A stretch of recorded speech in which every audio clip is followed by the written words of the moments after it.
to let you know that don't worry, Prime Minister Sheikh Hasina is coming back as the Prime Minister of Bangladesh. গণঅভ্যুত্থানের পর 5 August Sheikh Hasina পালিয়ে ভারতে আশ্রয় নেন। এরপর থেকেই ভারতের সাথে বাংলাদেশের সম্পর্কে ভাটা পড়তে শুরু করে। একদিকে কূটনৈতিক সম্পর্কের টানাপোড়েন, অন্যদিকে ভারতীয় মিডিয়ার অতিরঞ্জিত সব সংবাদ দুই দেশের সম্পর্ককে একদম তলানিতে নিয়ে গেছে। বাংলাদেশে ক্ষমতাচ্যুত সাবেক প্রধানমন্ত্রী শেখ হাসিনার বিরুদ্ধে জুলাই অভ্যুত্থানে গণহত্যা চালানোর অভিযোগ তুলে ভারতের কাছে বেশ কয়েকবার তাকে ফেরত চেয়ে চিঠি পাঠানো হয়েছে। তবে অন্তর্বর্তী সরকারের এমন অনুরোধে কোনো সাড়া দেয়নি ভারত।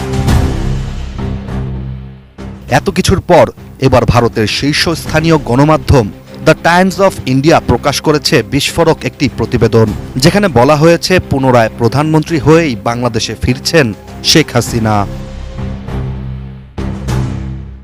মূলত আওয়ামী লীগের শীর্ষ একজন নেতা রাব্বি আলম দাবি করেছেন শেখ হাসিনা শীঘ্রই প্রধানমন্ত্রী হিসেবে বাংলাদেশে ফিরবেন।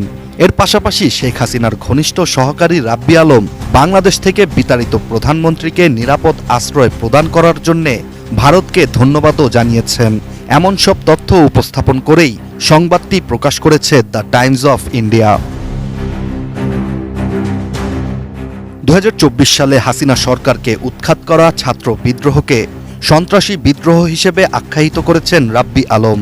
এএনআইকে দেয়া এক সাক্ষাৎকারে রাব্বি আলম জানিয়েছেন বাংলাদেশ আক্রমণের সম্মুখীন এবং সেটিকে আন্তর্জাতিক সম্প্রদায়ের দ্বারা সমাধান করা প্রয়োজন। একটি রাজনৈতিক বিদ্রোহ হওয়া ঠিক আছে, কিন্তু বাংলাদেশে যা ঘটেছে তা রাজনৈতিক বিদ্রোহ নয়, বরং এটিকে একটি সন্ত্রাসী বিদ্রোহ বলেই মনে করেন আওয়ামী এই নেতা।